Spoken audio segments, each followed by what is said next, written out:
Hello, everyone. A very warm welcome back to Daily English Dialogues. I'm your host, Anna. And I'm Mark.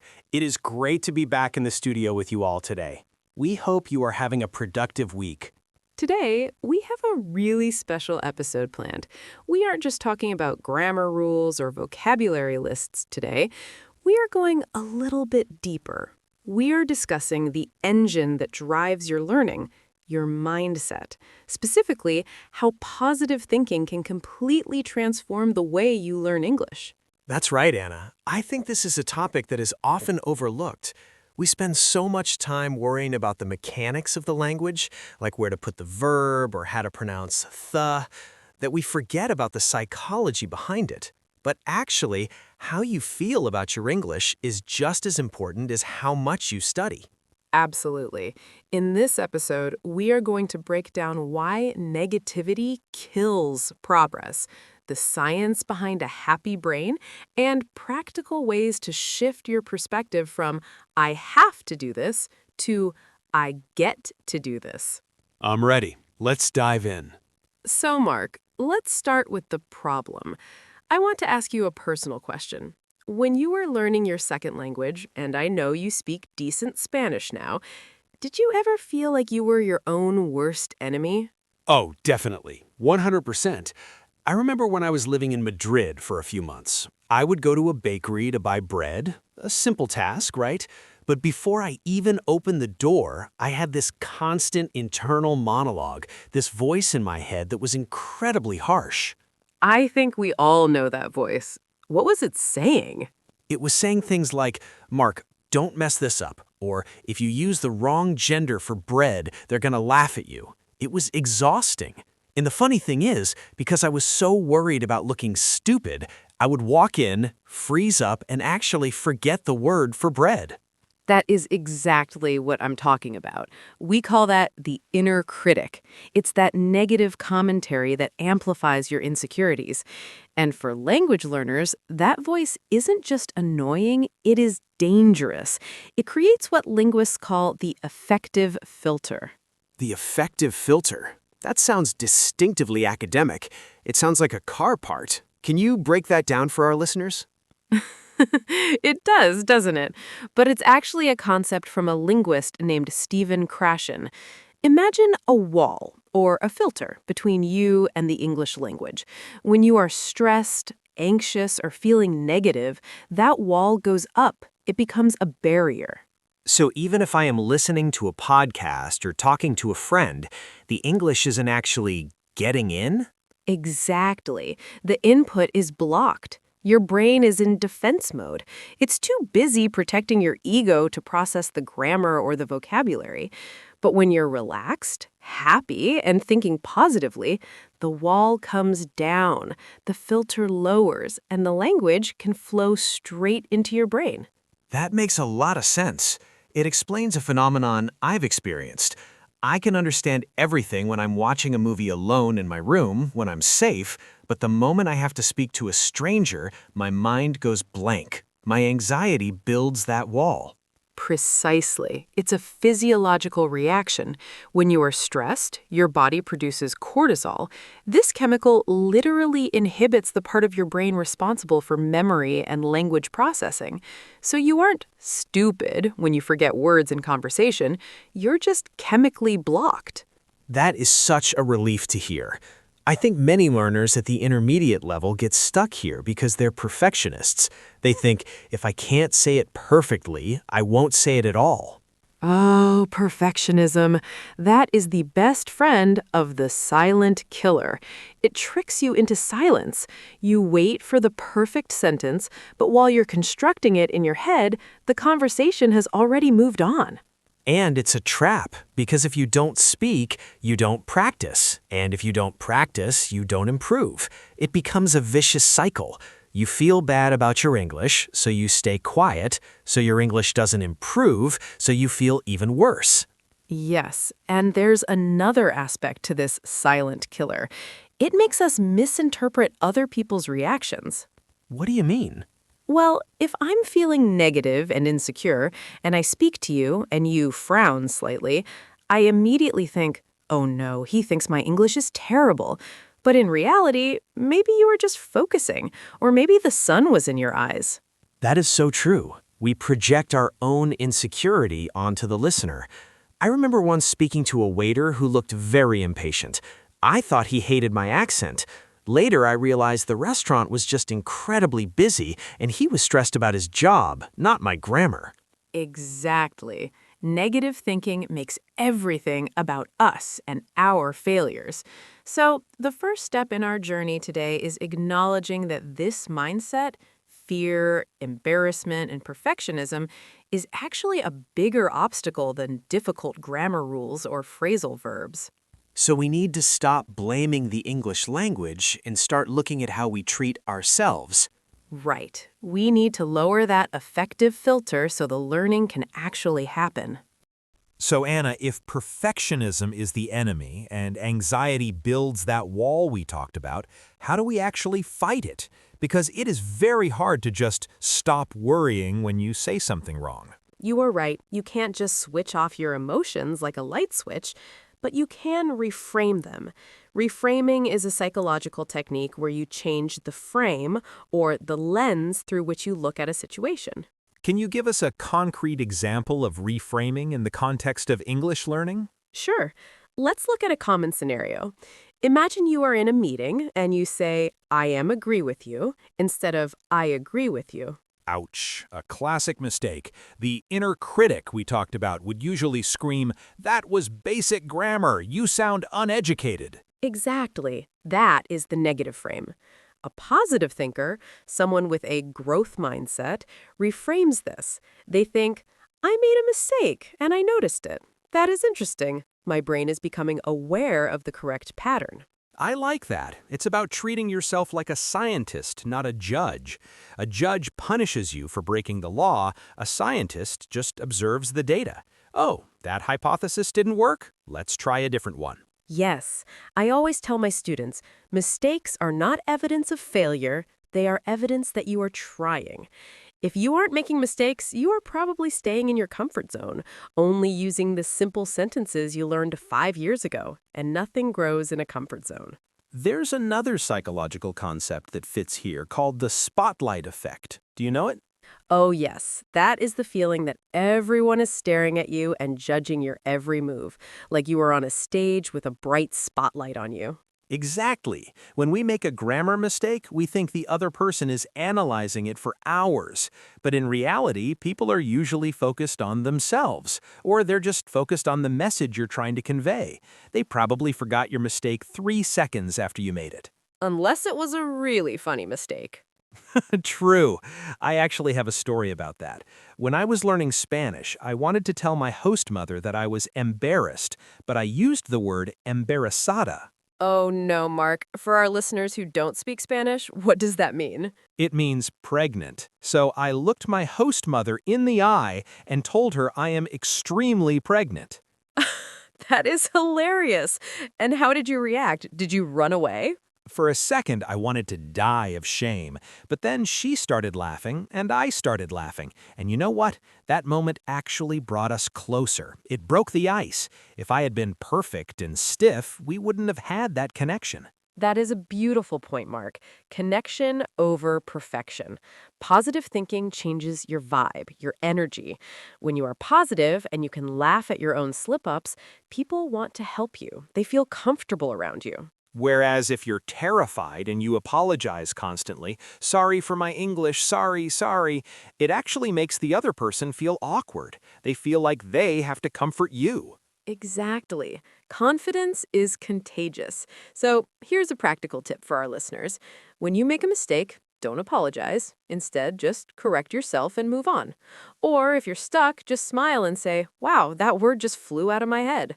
That is so much better. It shows you're in control. So to summarize this part, don't view errors as bad English. View them as growing pains. They are necessary steps on the staircase to fluency. I want to shift gears a little bit and talk about a specific stage of learning, the intermediate plateau.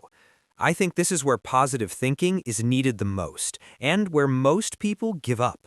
Oh, the dreaded plateau. It's that feeling of being stuck in the middle. You aren't a beginner anymore, but you aren't quite advanced. You're just hovering. Exactly. It is really frustrating. In the beginning, progress is addictive. You learn hello, how are you, and apple, and you feel like a genius because you went from zero to something.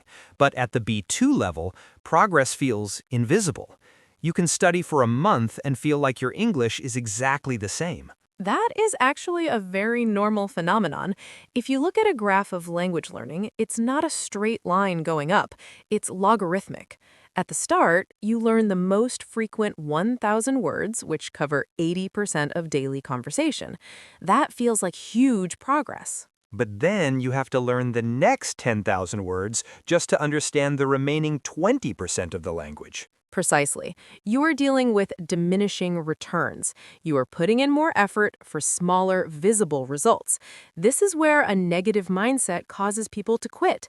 They think, I'm not talented enough, or I've hit my limit. So how does a positive thinker handle this stagnation? Because just keep going is hard advice to follow when you feel like you're walking through mud. A positive thinker reframes the plateau as a period of consolidation.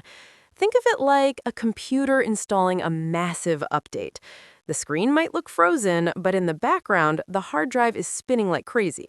Your brain is organizing everything you've learned so you can use it automatically. That is a comforting thought. So I'm not stuck, I'm installing updates. Exactly. But there is another trap in this stage that kills positivity: comparison. Oh, don't get me started on that. Social media makes this so much worse. You open Instagram and see a polyglot who claims they learned English in 3 weeks. It is poisonous. You look at them or you look at native speakers, and you focus entirely on the gap. The gap? Yes, the gap is the massive distance between where you are and where you want to be. Negative thinkers stare at the gap and feel small. They think, I will never sound like that actor. Positive thinkers, however, don't look forward at the gap. They look backward. They look at where they started? Yes, you have to measure the gain, not the gap. Instead of saying, I still can't understand this Hollywood movie without subtitles, you say, wow, 2 years ago, I couldn't even order a coffee in English. Look at how much I have built. Gratitude for the past creates momentum for the future. That's powerful. Do you have a practical way to help listeners look backward? Because our memory is often unreliable. I do. It is painful, but effective. Record yourself. Nobody likes hearing their own voice. I know, it's cringeworthy.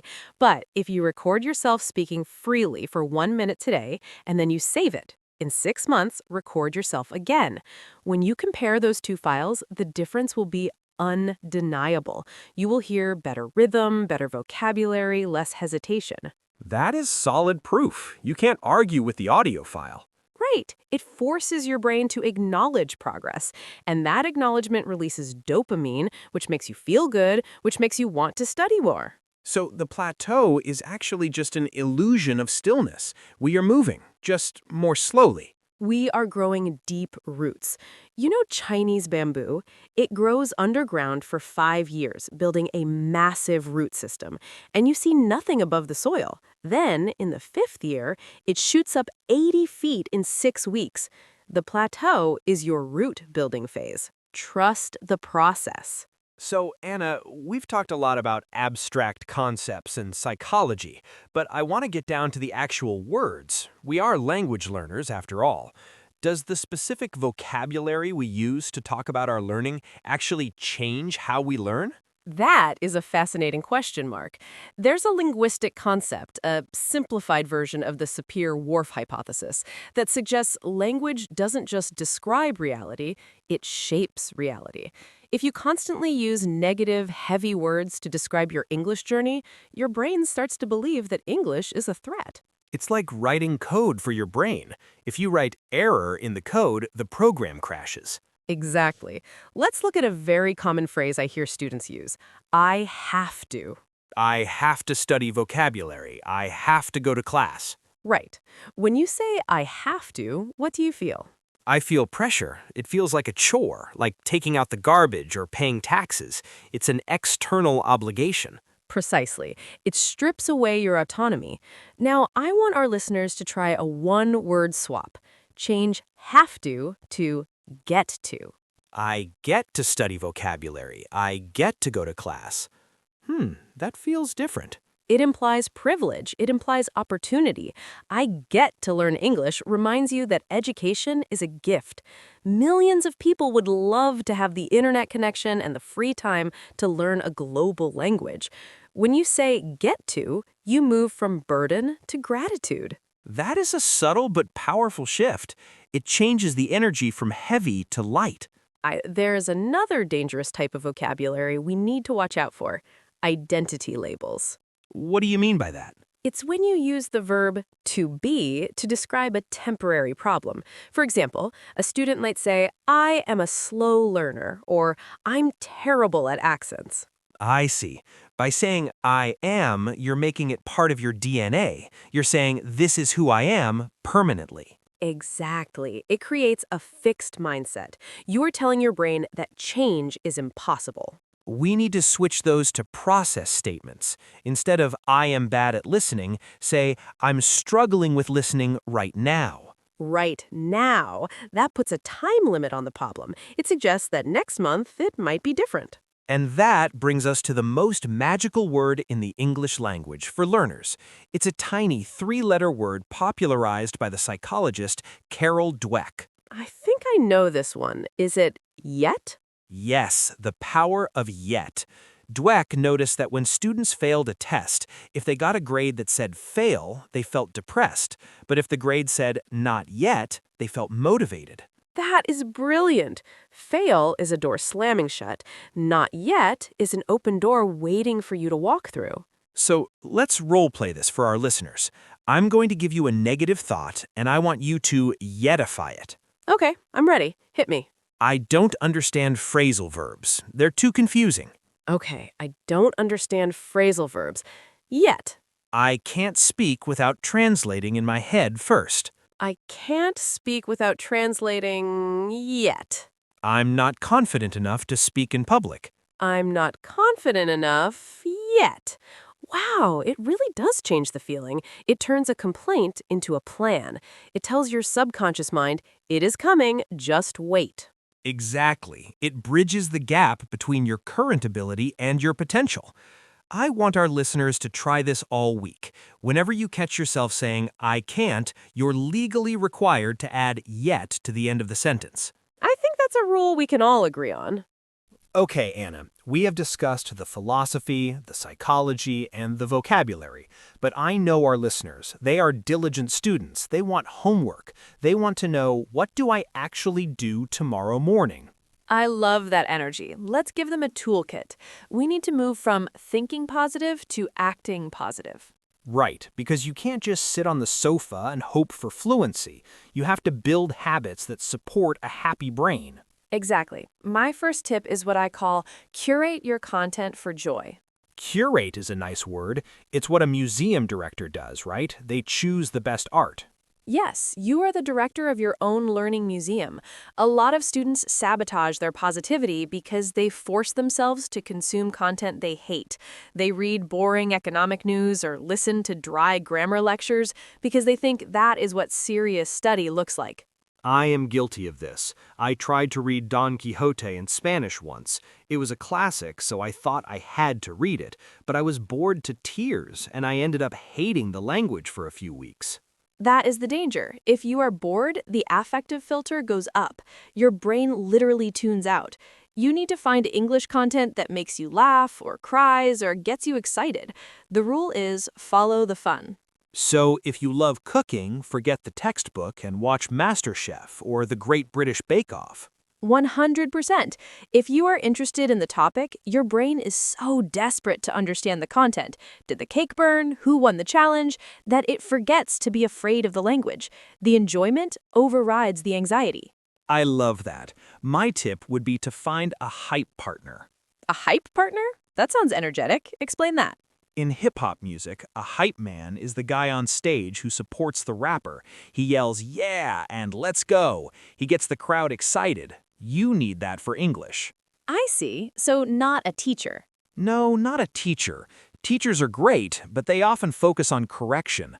A hype partner is a friend, maybe a classmate or an online buddy, whose only job is to celebrate your wins. That is vital. Learning is lonely. You need someone to text when you finally understand a difficult movie scene. Exactly. You text them, "I just understood a joke in English," and they reply with fire emojis and high fives. No grammar corrections allowed, just pure celebration. It validates your effort. That social support is key. My next tip is a bit more internal. It's a technique used by Olympic athletes and CEOs, visualization.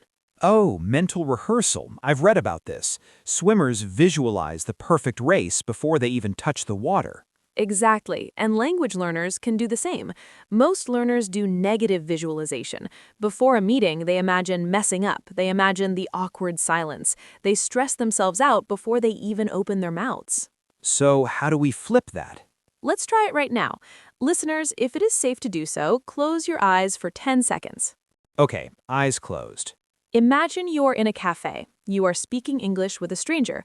Picture yourself smiling. Your shoulders are relaxed. You're breathing easily. You don't imagine the perfect grammar. You imagine the connection. You imagine yourself feeling proud and calm.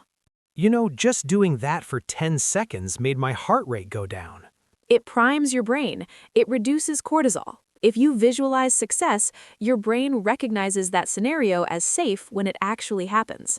That is powerful. And finally, Anna, how do we track all this? Because as we said, progress is invisible. You need a success journal, but this is different from a normal diary. Is it different from a to-do list? Because my to-do list usually makes me feel stressed. Do grammar exercises, memorize verbs. It never ends. Toss the to-do list. I want a ta-da list. A ta-da list? Like a magician? Ta-da! Exactly. Every Friday, write down 3 things you did accomplish. It can be tiny. I learned the word squirrel. I watched a YouTube video without subtitles. I ordered coffee and the barista understood me. I like that because it provides tangible proof. On those bad days when you feel stupid, you can open the journal and see 50 pages of evidence that you are learning. It forces your brain to scan for the positive. If you know you have to write 3 good things on Friday, you will spend the whole week looking for them. You retrain your brain to spot success instead of failure. So, to recap our toolkit, 1. Curate for joy, no boring content. 2. Get a hype partner, celebrate, don't just correct. 3. Visualize success, prime your brain. 4. Keep a ta-da list, write down the wins. That is a recipe for a happy learner. I want to be realistic for a moment. We have given our listeners a lot of optimistic advice today, but I know that even with all this positive thinking, sometimes we just have bad days. Describe what that looks like for you. You wake up, you go to speak, and your tongue feels like it's made of cotton. You forget basic words like table or yesterday. You stutter. You feel like you have suddenly lost 50% of your ability overnight. It is terrifying. I remember having days in Spain where I felt like a fluent speaker on Tuesday, and then on Wednesday, I couldn't understand a simple question. It makes you panic. You think, oh no, I'm going backwards. I'm losing it. That is the trap. We call that catastrophizing. It's when your brain takes a small problem and turns it into a disaster. But here's the truth. Fluency fluctuates. Fluency fluctuates? Yes, it is not a solid rock. It is a fluid state. It depends on so many biological factors. How much sleep you got, your hydration, your blood sugar, and, most importantly, your stress levels. So if I'm tired or stressed from work, my English will be worse? 100%. Speaking a second language requires a huge amount of cognitive load, brain power. If your brain is tired, it shuts down the non-essential systems. And unfortunately, your second language is often the first thing to shut down. That is actually really reassuring. It means a bad day isn't a reflection of my skill, it's just a reflection of my energy. Exactly. So how does a positive thinker handle a bad day? Not by forcing it. I was going to ask about that. Is positive thinking about standing in front of the mirror while you're crying and saying, I am great, I am great? No, that is toxic positivity. That's ignoring reality. Real positive thinking is resilience. It's looking at the bad day and saying, okay, today my brain is offline. I accept that. I'm not going to push myself. So you lower the bar. Yes, on a good day, maybe you study complex grammar. On a bad day, you just switch to survival mode. You watch a cartoon, listen to some music, or maybe you just take a break completely. Taking a break is allowed? It is required. Sometimes the most positive thing you can do for your English is to not speak English for 24 hours. Let your brain recharge. I like the analogy of the gym. If you try to lift heavy weights when your muscles are sore, you injure yourself. Exactly. You wouldn't yell at your muscles for being tired, so don't yell at your brain. Be kind to yourself. You wouldn't yell at a child who falls down while learning to walk. You would say, get up, try again. You need to be that parent to yourself. So the summary of dealing with bad days is don't panic, don't quit, just rest.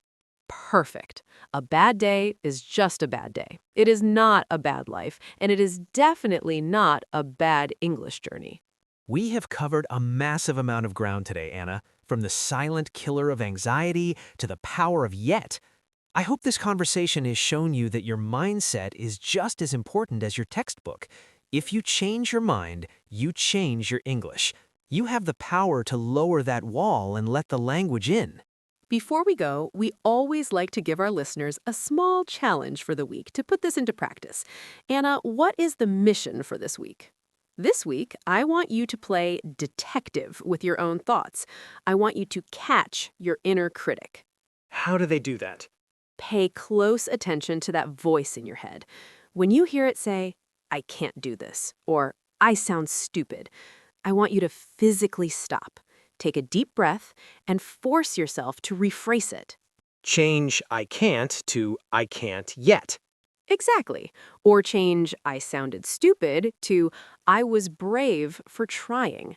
Write down one reframed thought in the comments below. We want to see how you turn a negative into a positive. We read every comment, and we can't wait to hear your stories. Thank you so much for joining us on Daily English Dialogues. Remember, perfection is not the goal. Connection is the goal. Keep smiling, keep making mistakes, and keep learning. See you in the next episode. Bye for now. Goodbye.